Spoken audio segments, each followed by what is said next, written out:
Hi, this is David with EV World News. We talk about electric vehicles, green energy, and the stock markets. And I'm here today with our editor and founder, Bill Moore. How's it going, Bill? Shalom Aleichem. Doing well, thank you. I see today you have on your N for Knowledge hat. I have my N for knowledge hat. That's All right, right. he's going to hit us with some knowledge today.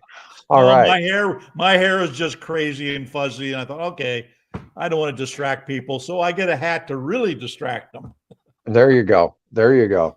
All right. So first up we got today, we're going to talk about this company called Gravity EV. Now they're a charging company and they claim the fastest charging it. Now Gravity is backed by Google Ventures and they're rolling out the fastest chargers in the US. And what's exciting about this is what's the big claim? You're going to go down a couple 100 miles down the highway and you have to sit for an hour, right? Right. And we know that that's something now, and the cars aren't quite equipped to be charging super fast.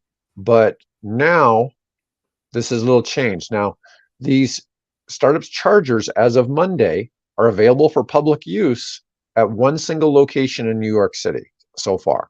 Can charge at a peak power rate of 500 kilowatts and add 2,400 miles of range per hour if a car can take the charge. That's equivalent to 200 miles in 5 minutes.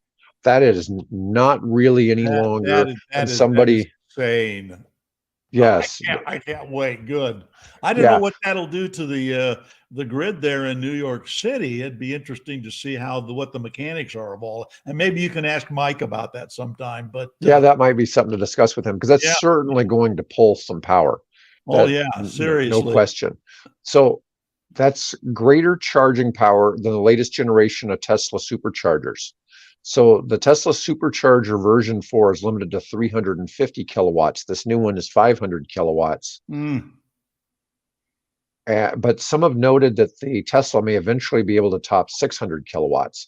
Now, I was mentioning to you earlier that I know that Porsche is coming out with some cars that can handle this ultra fast charging, and I'm sure the Teslas can as well. But most of your cars that are out there at the moment, not now, no, aren't set for this. Okay, so you could still go to this charger and charge your car, but it's going to only charge the max speed your car can handle.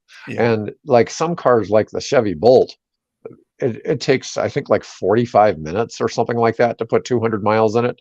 There's some of them that have really slow. That's really good because I just charged up my Fiat 500 because I did some driving and hadn't been charging it for the week.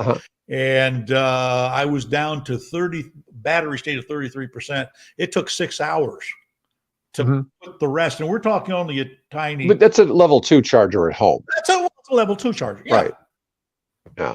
So we're talking about, something, completely different setup at one of these superchargers, but this is really quite exciting. And I do know, what is it? I think the Lucids probably are set up for this. There's a few vehicles that are ready. Now, the startup also claims its hardware is bidirectional charger ready. Oh, nice. Now, I'm not sure what part that would play. I don't know why you'd want to take power back from the cars unless you had 20 cars sitting there and you were just going to shuttle energy back and forth. But the Gravity says its fast charging hardware is 90 times faster than a level 2. That has the same footprint. That wouldn't take much to beat. Yes, in this installation, with the charger seen as dynamically managed distributed energy access points rather than simply end-use charge points. The startup also claims no additional strain on the grid, with no utility upgrades made to the building or surrounding grid infrastructure. Now, they're talking specifically about this one place in New York City. Okay. And I'm not sure why you would put that in New York City. I mean, you would think you'd put it somewhere, out on the New Jersey Turnpike or, someplace like that. Because, you travel 5 miles an hour in New York City in traffic. Yeah. If you're lucky. So this is obviously inside a indoor parking garage. Look at the size of those conduits. Holy cow. I mean, those are bigger than a lot bigger than a garden hose. Yeah, I mean, that's those are big conduits. There must be but I wonder if some. they're cooling them though too. That they've Oh, got. that could be. That Yeah. could be. But Hey, that's just a thanks to Kurt for coming in and participating in the stream. So appreciate your comments. Oh yeah. Oh yeah. There certainly is no way that a car can take that charge. But it's just nice to know that there will be, You there. know what I would like to be able to take that charge are the electric aircraft that we're starting to see. That's something that they could use, and we'll talk about that later. So Okay. Yeah. Oh, that's a pretty good point of where that would work well yeah, with the yeah, charging the yeah, electric out yeah. aircraft. Let's see. But this is currently faster charging than any car currently on the US market can accept. Many automakers are looking to higher power charging in future vehicles. Porsche has pointed to 400 kilowatt charging in future models. So then if they can do 500, a Porsche can still only accept 400 of that. So you're probably talking about a 6.5 minute stop. But let's see. Oh, and you went because of taxis services in New York. Yeah. Yeah, that would make sense. Yeah, get him in and get him out. Get him. They probably. I imagine all they need is one charge a day at that rate. Do they do more than 200 miles in a day? I don't know. They could, but yeah. Okay. No, you never know. You never know. I thought that was really interesting. So that's something that a lot of people who are naysayers about EVs, I think they will, Yeah, as that there's comes projects online. being made. Yeah, being made all over from fast charging to batteries and energy density of batteries with lithium sulfur and some the progress that's being made there. Yeah, it's happening. So, Bill, I don't really like to get into politics on this show, but we are in an election year. And it's very interesting Oh to kind of God. see because at the presidential level, one party is Oh, very anti-EV and one isn't. But well at the now state level, if he'd get some money from Elon, that would change. But Elon told him no. So what does he do? He backtracks on his comments about TikTok. I almost got past the ban TikTok, and now of course he's got a guy that could be a potential donor who's got a $33 billion investment in TikTok, something like that. wow, wow. Who? Oh well, yeah. Yeah, well, let's not get into that because I wanted to talk about something real Okay. specific. Because what's been interesting is the Inflation Reduction Act brought all of these incentives for manufacturers to do stuff. What's been Yep. really interesting is almost none of that has gone to manufacturing in blue states. It's all gone to red states. Uh huh. So Republicans, governors have highly embraced this. And this is interesting. We always hear how Toyota's not doing anything in the EV space. Right. But with Toyota's help, North Carolina is the US leader in recent electric vehicle industry investments. And North Carolina has added 8.9 billion in new investments in the EV sector since the environmental nonprofit consulting firm WSP last updated the numbers in August of last year, leading the United States over that period. Companies have announced 19 billion in total EV or battery manufacturing projects in North Carolina in recent years. That's led to tens of thousands of jobs. I mean, Yep. it's a huge deal, only trailing Georgia and auto manufacturing hub Michigan. Yep. The battery manufacturing plant Toyota is building in Liberty, just west of Greensboro, is responsible for much of North Carolina's total battery manufacturing growth since August. In October, it announced to invest an additional $8 billion into the project, adding battery lines for hybrid and electric vehicles, bring its total investment by Toyota to $13.9 billion. That Yeah. doesn't sound much for a company that says that they're not going to do anything in the EV space. Yeah. I always wonder, Toyota gives such weird messaging. I'm kind of really big on people who do things as opposed to say things. And it's interesting because what Toyota says, we see them actually being more into EVs than what they come out and Yeah. really admit. And I mean, they are Well, the big dog in the auto space. the hybrids need batteries. The fuel cell vehicles need batteries. So it's not like they're True. totally against EVs, because every one of those two types of vehicles still require batteries. Not as big, but they still require the batteries. Yeah. You know, we covered the new Honda CR-V hydrogen powered car last Mm-hmm. week. And my whole problem with that is they're introducing, it'll be another lease only type deal so they can take Right. them back if they have to. Right. But we also recently covered how most of the hydrogen stations that Shell had, Closed. they all closed. And Yeah. so, I mean, there's a real chicken and the egg problem with the hydrogen industry. Not that EVs didn't have it. I mean, Elon started making Teslas and there was no chargers out there, right? So, Yep. Got to you build know, my own. Of course, but there is one big difference. At my house, I don't have a hydrogen station, no. but I do have You electric plugs. Yeah.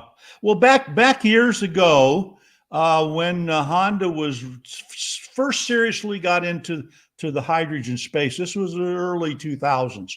They introduced a product, Phil something, or I forget the exact name now. But the idea was that they were going to take natural gas coming into many homes and businesses, and then use that to convert that over to hydrogen. So then you could have this device, maybe this big, whatever it was, sitting in your garage with a gas line feeding to it, and it would put out it would strip hydrogen, and you could refuel at home in your garage your hydrogen vehicle. That was just a demonstration project, and it just never really went anywhere. But people they've thought about how to do that. Yeah, Kurt left a comment. The reason why Toyota is so into it is they can get the same exact tax credit using 1/10 the amount of batteries because they're going to flood the market with hybrid systems. Yep. Well, Kurt, I love the fact that Toyota is so into hybrids, and they have chosen really to be the leader in that space. And they've dominated hybrids for what, 20 years at least. They've dominated the hybrid market. But yeah, Kirk's really into this conversation. Thanks. He is. Yeah, maybe we should. Maybe we should. Oh. But anyways, since August, North Carolina's added these companies. Epsilon Advanced Materials is hiring 500 people at a $650 million site where it's going to produce graphite components. Mm-hmm. Forge Nano is investing $165 million and employ 200 people in Morrisville to produce lithium-ion batteries. Oh, the company says it has a specialized coating to stay usable longer and increase battery performance. Mm. How we hear so much about battery tech all the time, and it just we don't know what's going to catch on, if it's going to be Sony or Betamax or I was going to make that exact comment. So yeah, Fujitsu and Toyotsu's $60 million investment for new facility near Toyota's Liberty plant will employ about 130 people and selling aluminum cell cases and cell covers for automotive and electric vehicle batteries. It's amazing how many companies make things that complement the well, I just posted a story today about auto manufacturing. All they make is the canisters for the 4680, whatever they are, batteries. That's their and they're upping their investment in their production to make more of those. So I mean, all those companies out there that are feeding into the final product, those are all jobs. That's revenue. That's tax dollars. So since the 2022 Inflation Reduction Act, manufacturers have committed more than $100 billion to new projects in electric vehicles or batteries nationwide. That's not a small number. 100 billion is not a small number. As you point out, most of that is in what we consider red states, particularly south of the Mason-Dixon line, or swing states, Michigan, Pennsylvania. And it's in the right to work states is what it is, and the right to work states tend to vote red. Yes. Yeah. And so it's a different. It's one of those things that when. Oh, what is it? Anytime the government does anything, there's unintended consequences, right? And that's That's part of it. Although I mean, in this it's working particular out. case, yeah, I'm wondering if they weren't sitting around the Oval Office and, saying, now, if we encourage the passage of this bill, most of the companies are going to go to the right to work states. I doubt And they saw through it that far, I because don't know. I don't know. there It would would be have been a whole lot I more know it'd be Republicans interesting would to have learn. voted for it. Pardon? Should have been a lot more Republican Congress people, especially from North Carolina and some of their Oh, states, because I'm not. their congressmen did not vote for it. No, no, no. I'm not saying they did, but I'm sitting in Biden's office, right? Mm-hmm. And in the West Wing, and they're talking about, well, we got this money. We're going to encourage the passage of this bill to spend this money to build these factories and plants and things to bring a lot of this back to America. Who's going to benefit? And Right. somebody had to say, you know what? They're going to put the right to work. That's going to bring jobs and things, to our community, and that reflects positively on the current administration. Yeah, I'm not convinced that politicians are that smart. Okay, all right. There's no such thing as an ethical politician. So the last ethical president, the only ethical president this country's probably ever had, was Jimmy Carter, and he's probably the one that people regard as being the worst president. Yeah. And so there's definitely, you can't have good president and ethical. And ethical the two just ones. It's a problem with politics. You basically sell your soul to the devil to be a politician to start with. Well, you have to try to please everybody, and that ain't possible. It's not possible. No. And and then eventually you have to please the special interests in order to keep getting elected. Yeah.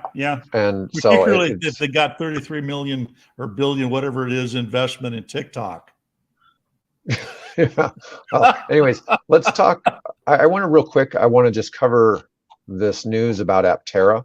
And we love Aptera because we think it's just the coolest vehicle ever. It is, absolutely. And it's such a novel idea. Think about this, not just the United States, but think about this in a lot of third world countries where you don't necessarily have access to even gasoline or the grid.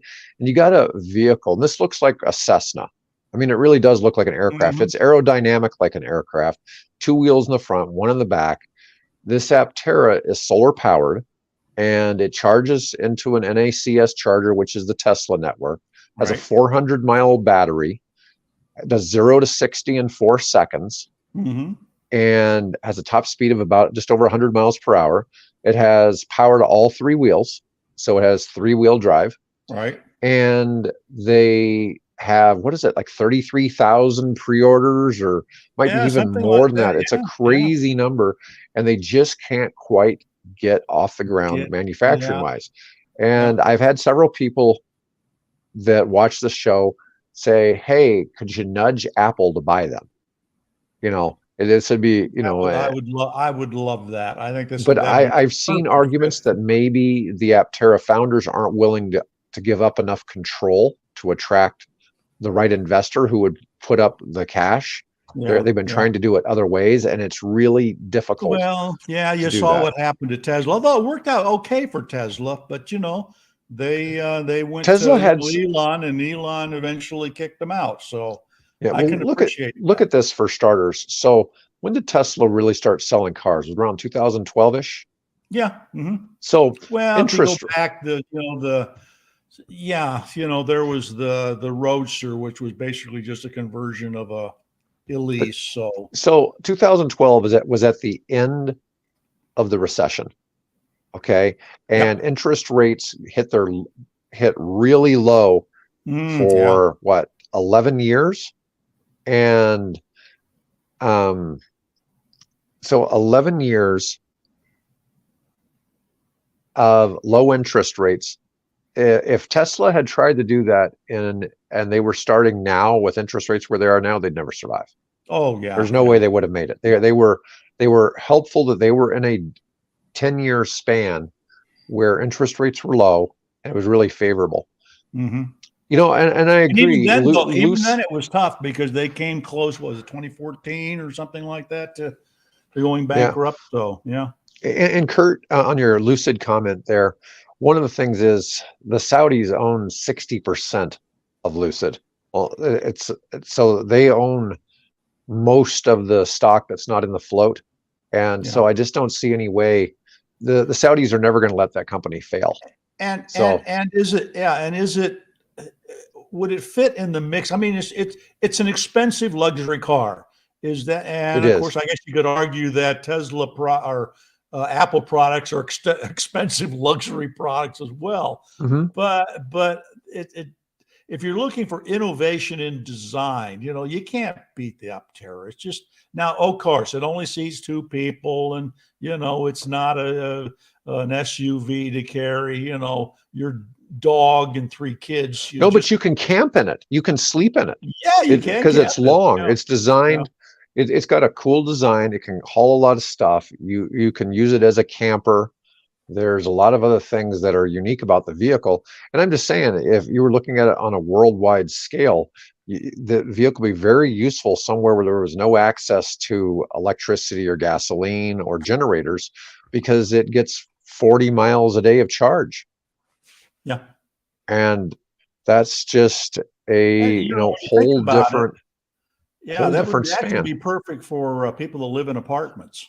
Yeah. I was coming by an apartment complex last night, and there's all these cars lined up. Every parking spot in that apartment complex had a vehicle parked there, and I'm thinking, how could you provide charging for all those people? And Well, here so here's they have as to. somebody, yeah, as somebody from the real estate space, what you do is you have spaces that are $100 a month. It includes Right, free level one charging. So you have right, a level one charger there, free charging, and you have a guaranteed parking space that's only yours. right. Okay. So that would be, one route, because the charging electricity is only going to run about $50 a month. But the apartment had to still put in the charger and had to do work to Well, have it's in that set up. cost. Yeah, I mean, how do you? They have sunk cost. You're going to dig up sidewalks. You're going to dig up parking spaces. You're going to have to run, fairly substantial conduit, and then parse. It. And people want to be parked near where they live. They don't want, okay, we'll set aside this section of the parking lot over here, for the people with electric cars. Well, you'd like to park, in your front door so you can carry stuff in, in from the grocery store and so on. So, yeah, where that all goes away basically if you're, if you've got Aptera parked there, because it just sits in the sun and, gets charged. So, Right. Yeah, but there's going to be no Aptera deliveries this year. And one of the reasons, Kurt, we like this company is they have so many pre-orders. And if this vehicle came to market, we think it would really, it's very unique in that it's not yeah, even necessarily even taking power from the grid. no, no, And so I filled out one of their questionnaires based on my driving habits. It said I would probably charge the vehicle about once every 6 weeks. yeah, yeah, yeah, Yeah, because of just solar, even though I live in Nebraska, yeah. so We which get a isn't a fair high amount of solar. sun here. Yeah. Hey, Oh, yeah, we speaking do. I mean, Yeah, speaking of pre-orders, Rivian rolled out the R2, right. and within hours of rolling out the R2, they had 60,000 pre-orders. That's amazing. Yeah, Amazing. Well, that will certainly help them. yep. But and this is, What a you know, sweet looking automobile. It's just so out of this world. I guess maybe that's the problem. It's too out of the world. But yeah, I've seen arguments that maybe they'll give up on the idea of doing solar, and it's like, well, that's their only game. I yeah. mean, Well, not entirely, but yeah. Yeah, I don't want them to do it either, but do what you have to save the product, and bring it to market, and then as you're successful, you can roll out. Now you can get the solar model, but then I don't know right. how that changes their manufacturing, plans and things. So Yeah. yeah, So, Kurt, one of the attractions of the level one is because then you don't need any infrastructure upgrades for the apartment complex. You don't need any new transformers. yeah, And whereas if you brought in a whole bunch, like if you all of a sudden were going to bring in 50 level two chargers into an apartment complex, you're going to need some grid upgrades. or maybe not big grid, but you might need a new transformer outside. Right. And I've seen this is some properties in California went through this recently. And so, yeah, it wouldn't be expensive to add, but I'm thinking that your total cost of electrical and the parts and everything to set it up would be about $500 per space. Yeah, you know Okay. what? And I charged my Fiat 500e for Mhm. 3 years on level one charging because I didn't get around to spending the $1,200 to have an electrician come in and wire that. So for 3 years, I drove my Fiat 500e with level one. It just sat, it sat in the garage and overnight, and it would charge it. It would get charged up. So a level one will do it. Now, if you have long daily commutes, maybe that's another story. In my case, working from home, my office, the occasional trip to the grocery store or the barber shop or something like that, that level one was just fine. Well, and the idea is that if then you really needed to fully top off a big battery in an EV, you just run to a level 3 charger and Sure. go on your trip, Yeah. and that wouldn't be as big of a nightmare as having to go to the level 3 charger all the time Yeah. to do your regular charging. All Yeah. right. So for our last article, we keep seeing this pop up all over the place about all, and I've seen this, I swear, a dozen different places. Some study Everywhere. somebody did claims that there are more tire and brake dust particulates in Hmm. EVs, and that negates all of the advantage of the zero carbon and all this other. And this has been an interesting thing because I was thinking about when they started bringing up brakes, like, well, who's driving a EV and using their brakes? Their brakes. And Exactly. that was my first thought when I saw this. It's like, well, what EV did they use to show this? And Well, and so, I looked through the article, and the article doesn't really talk about brake dust. I don't know. Now, I didn't read it closely enough because I'm on a deadline trying to get ready for the show here. But all the mention here is that how the company over in England, in Oxford, there ran their tests, and none of this seems to make any sense. Why are you comparing the emissions, the particulate emissions out of the exhaust of a diesel with the emissions out of an electric, the exhaust of an electric vehicle? There is no exhaust. I mean, just there are things about it that just like kind of set off my alarm, and I thought, what, somebody surely has had to have rebutted that article that claims that EVs are 1,850 times worse for the environment than a gasoline car.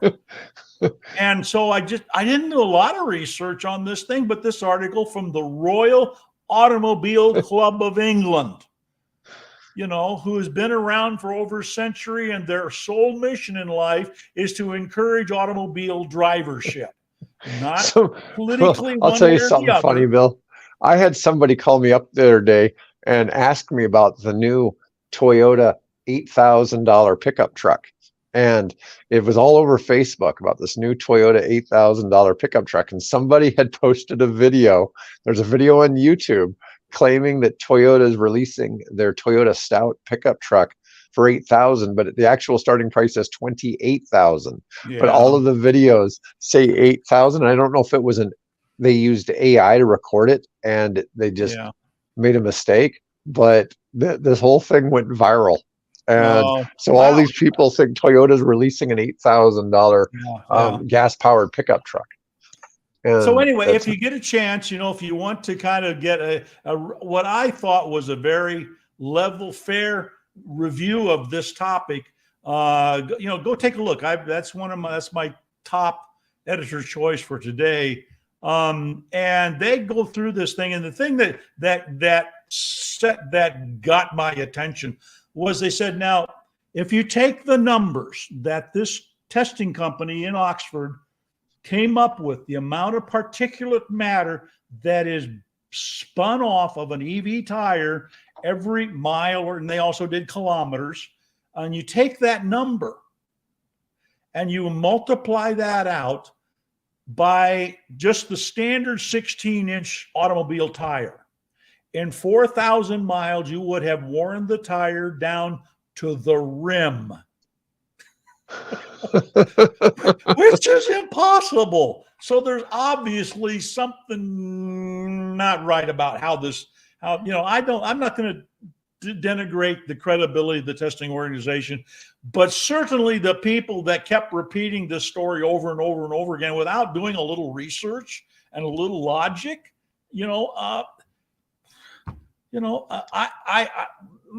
example, my Fiat 500e came with, I bought it used, 23,000 miles. About 2,000 miles later, the tires were getting down, and that's not unusual.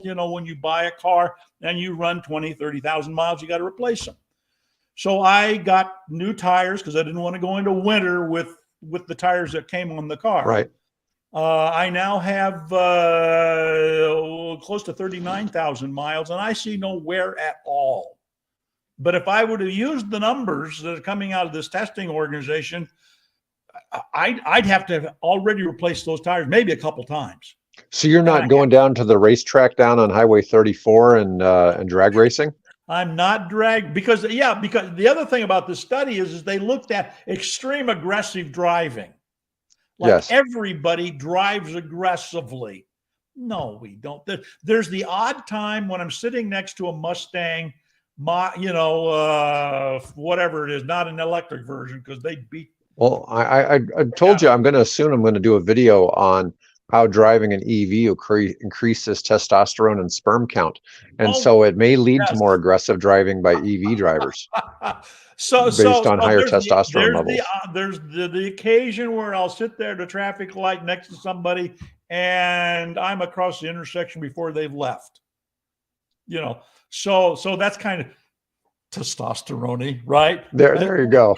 There you go. It's really enjoying that, but I don't do that all the time because it makes me look like pardon the expression, a-hole, right? I know. And I don't want to do that. But you also live in Nebraska where people don't do that. Okay. Well, so Nebraska has the friendliest drivers. Like somebody will pull up next to you on the freeway, but they won't pass because they don't want to offend you by passing. So they'll just kind of sit there beside you. And so what happens is you get on the highway, you'll see the cars traveling in herds. So what'll happen is the cars will herd up. You won't get in accidents, but it'll get kind of annoying if you want to pass because they'll have all the lanes filled up with cars and they'll just start stacking up in some point because people don't want to offend anybody by passing anyone. It's really weird, but that's why our car insurance rates are half of what they are in Tennessee. And oh, really? Okay. When I moved here, I couldn't believe how much my car insurance rates they got cut in half, and it was all to do with the fact that Nebraska drivers are so much safer. But it's this herd mentality. But we also are one of the few states where it's not illegal to drive in the left lane. Right. Okay, so we need that law desperately, and maybe that would clear out some of those herds. People move over, yeah, but it does get kind of annoying sometimes. But hey, I've had a couple of pieces of legislation that I helped author get passed. I've gone hard to do here. So I've gone to Lincoln, for that before. Yeah. So, anyways, this was kind of interesting. Volkswagen in their EVs has replaced the brake discs and pads to just brake drums on the rear of the ID series because people just don't really use the brakes. No.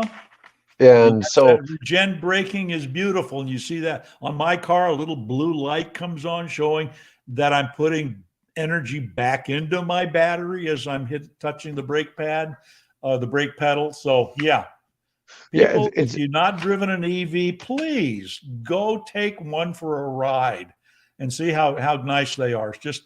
It's a world-changing experience.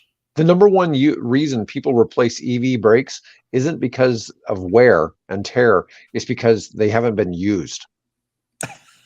Lack of use has contributed to them becoming defective from like dry rot, right? Or something related to the system. And so it's less common because the brakes last well over 100,000 miles, or brake pads or whatever. Oh, and in fact, the article points that out that the Royal Auto Club had interviewed various, fleet managers and things like that, and they said, yeah, we'll see 100,000 miles on those before you have to ever think about, doing any repair or maintenance on them. No, oh, this is interesting. Nokia One tires, all season, low road resistant, with Kevlar 80,000 mile warranty on the tire. Yeah. Wow, that's on an EV tire. That's Hey, thanks. I'll make sure we keep that. I won't need tires for a long time, but I'll keep that in mind. Thanks, Kurt. yeah. So, anyways, that was interesting. I mean, I've seen that article quoted a whole bunch of Oh, places. lots of times. It's just all over, and I just got tired of accepting the line. I said, okay, let's do a little research, and it didn't take much to, Yeah, but find out. there's always a little bit of truth to some stuff, right? Because there's no question that EV tires wear out more, but they probably wear out 50% faster than a regular ones on a gas car. But it's still, but I've known people who've had to replace their Tesla tires at 20,000 miles. Yeah. But I also not sure how fast they were driving all the time. Well, that too, and there was an early problem with the Teslas, I think, that had something to do with the alignment. Yes, that was an issue. And the other thing is too, Tesla drivers have a very high accident rate, and they tend to be predominantly male, and they do have a high accident rate. And I think a lot of it is just they're so ridiculously fast that people just don't know what to do with it. I mean, that's, when you got 0 to 60 in 4 seconds. Yeah. And now I just don't understand why you would even want to tell people that the new car coming out from Tesla, is going to have 0 to 60 in 1 second. That's pulling a couple of G's. No, you're going to pass out if you hit the gas that hard. You're going to pass out. All right, Bill, you wanted to talk about the pipistrel a little bit. Oh yeah, so we're talking about batteries. I had the opportunity last night. I'm a member of the newly renewed member of the Experimental Aircraft Association Chapter 80 here in Omaha, and they gave me the opportunity to talk about the Airmail 100 centennial that I organized, where we got a bunch of EAA pilots across the country to carry a mailbag and commemorative postcards from Long Island to San Francisco. And that was a project I was involved in, but I used the opportunity at the end to pitch them the idea of getting some help writing a grant to buy or lease a Pipistrel Velis Electro, which is the all-electric trainer aircraft. And I think I mentioned this maybe a couple of weeks ago, that has now been given exemption by the FAA, so it can now be used for pilot training. So that I'm hoping that we kind of can, get that going. So I'm bringing this up because I'm asking if anybody, Kurt, if you're interested, or whoever else might be interested, is that we have, we get together and think about how we can, write a grant to get one of these aircraft, and then work on using that as the basis for creating an electric aircraft charging network, initially, of course, around Omaha, which is where we live, but then taking that knowledge and spreading that nationwide, which incidentally, I just found this week that some of that work's already been done by the National Renewable Energy Lab in Golden, Colorado. They came out with a report that I've started reading, where they're starting to look at that as an issue. So that could be the basis of doing this. So I'm an old pilot. I want to get back into flying that I can afford, and this would be a way for me to afford to do that, as well as lots of other people. I mean, the other pilots that were there at the EAA meeting said, yeah, this would be a great way to help people, young people that want to get into flying, to do it in a more affordable manner. So it won't take you all the way to your multi so you can fly for the airlines, but it'll get you off the ground. So anyway, thank you for the opportunity to pitch. No, yeah, now I had one concern about this. So it's got a maximum of 50 minutes of flight time on the Yep. battery. Now, don't you have to have at least 30 Well, minutes of fuel left? then there's I think it has also like a 10 or 20 minute reserve. That's part of that. You can't count it, but you can count it. Okay, So it's because I know that probably what. more like an hour total time. Oh, okay. Because I wondered about that because you have to have a certain amount of. Aren't you required to have 30 or 45 minutes of fuel when you do your Well, yeah, if you're pre-planning? talking, yeah, exactly, and that's what that reserve capacity. When they say it's 50 minute operational range with a reserve Oh, okay. Because I was just back sitting to the thinking all battery. you could do is sit and use it for touch and goes. It wouldn't be That allowed to you're do anything well, else. exactly. But I sat down and I plotted out some 30 airports around us that you could, in a 25 mile, a 50 mile, a 100 mile, radius, because the airplane, it'll cruise about 110, something like that. So you figure that over an hour, so they could go out 25 miles and back, or out 50 miles, maybe do a fast recharge at that 50-mile line, and then come back. So those are the kind of issues that we need to explore because we don't have answers for. Yeah, well, Um, I see all the big planes flying around that are doing touch and goes, Air Force One and oh yeah, they all do the it. Yeah, right out tankers here, and they oh yeah, our guys, yeah. in and out of Offutt every now and then. You'll see one of the RC-135s. I shouldn't give that information away. That might be classified, but Oh, I saw recently we're a top 10 target for the Russians already. oh So well, yeah, because of Stratcom. Yeah, yeah, yeah. yeah, I've been trying to figure out. I'd be about 7 miles from ground zero. Mm-hmm. Oh, yeah, I'm Yeah. not sure Well, that would I'm do only well. about 8 from there too. So in fact, one of the guys at the meeting last night is a young guy. He's uh, Air Force Reserve, works at Stratcom, and he says I'm using my GI Bill to build up my multi-engine time and training and things like that. And of course, you may have heard that an Air Force a member of the Air Force here was recently accused of giving away national secrets to a Ukrainian Oh yeah, beauty. I saw that. You remember see that? Okay, Yeah. so I was teasing him. Now you're not having any dating with any Ukrainian women, are you? And he chuckles and says, "I wish, they're beautiful." So What aircraft have you flown, Bill? I've flown everything from Piper Cubs, Taylor Crafts, Champs, 150, 140, 180, Beechcraft and things. Cessna 172s is most of my time. That's the only thing I've flown Up is a to the 172. Cherokee 6, and I even once Yeah. got a chance to take control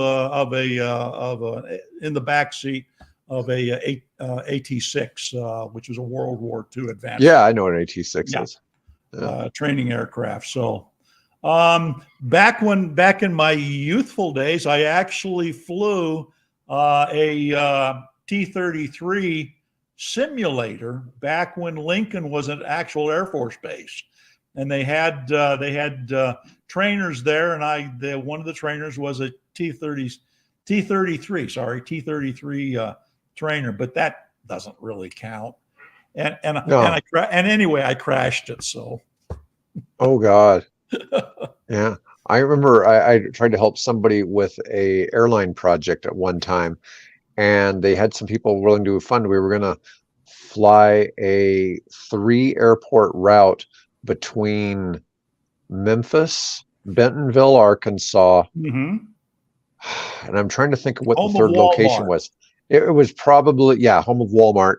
And it might have been a location in Texas. And our main guy who brought in the investors also flew for the Confederate Air Force. And he Okay. crashed something. I think he crashed a Now the B-25. Commemorative Air Force. Oh, did they change the name? Yeah, they Yeah. changed the name. There was too Yeah. much. But anyways, when it was still the Confederate Air Force, I think he crashed a B-25. Uh, Yeah, it was something like that. And the investors pulled out. They were so pissed off at him oh for no. crashing that plane. that, I don't even know, if it was his fault or whatever, one of those warbirds, because, you're flying something. This was in the early 90s, but, you figure that plane was still 50+ years old at that Oh, point. well, I got one more story to share for you before we All go right. off then. Speaking of crashed military aircraft, one of the gentlemen at the meeting last night was talking about his, we all of us old guys get around and talk about our health issues and what that's doing to our medical certificates, right? And so he was talking, well, he takes all this medicine because he has this back problem, and he has the back problem because he was in the crash, and I forget the exact year, of a B-52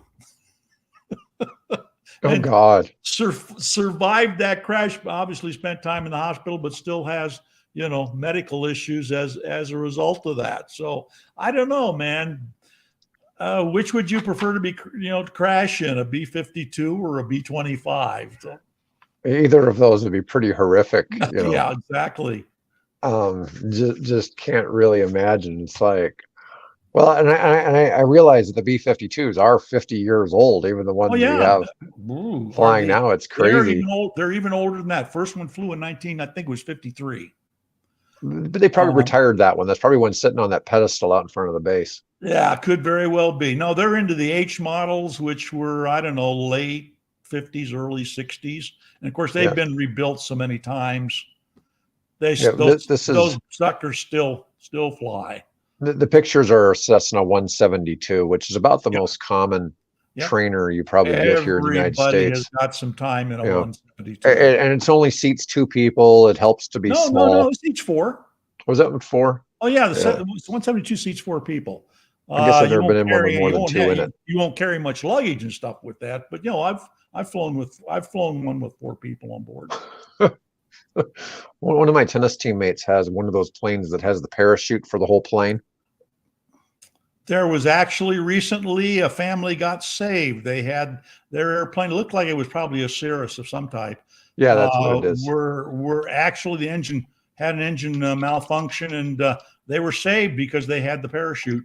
And there's actually somebody was able to take a photograph of that airplane coming down on the parachute. It was in the mountains, but still, it was coming down on the parachute. What was it? One of the propeller planes or one of the jets? No. This is propeller. Yeah, it's a Cirrus. It's a much desired high performance single engine. Yeah, seats four people. So Yeah, there's one down in the water in the Bahamas, yeah. and That's see, that's saved a few people's lives. Absolutely. there's one down in somebody's front yard. Fortunately, it looks like it crashed in front of the fire station. Um, That was good timing. that's probably at an airport, to be honest.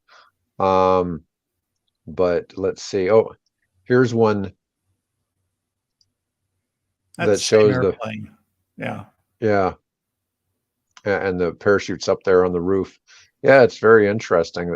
Not, it's a little more expensive than your Pipistrel, but not a lot. I think they're about No, 250. I don't know. You might even be able to equip the Pipistrel with a chute. I don't know if that's an option or not. So, oh yeah, Captain Curious said I used to fly paper planes. Yeah, hey, I can appreciate that. So, Anyways, I now fly drones. I have a nice little cute little drone that I take out and fly. So, all right. Well, Bill, thanks for doing the show today, and folks, well, thanks for thank you watching. for asking me.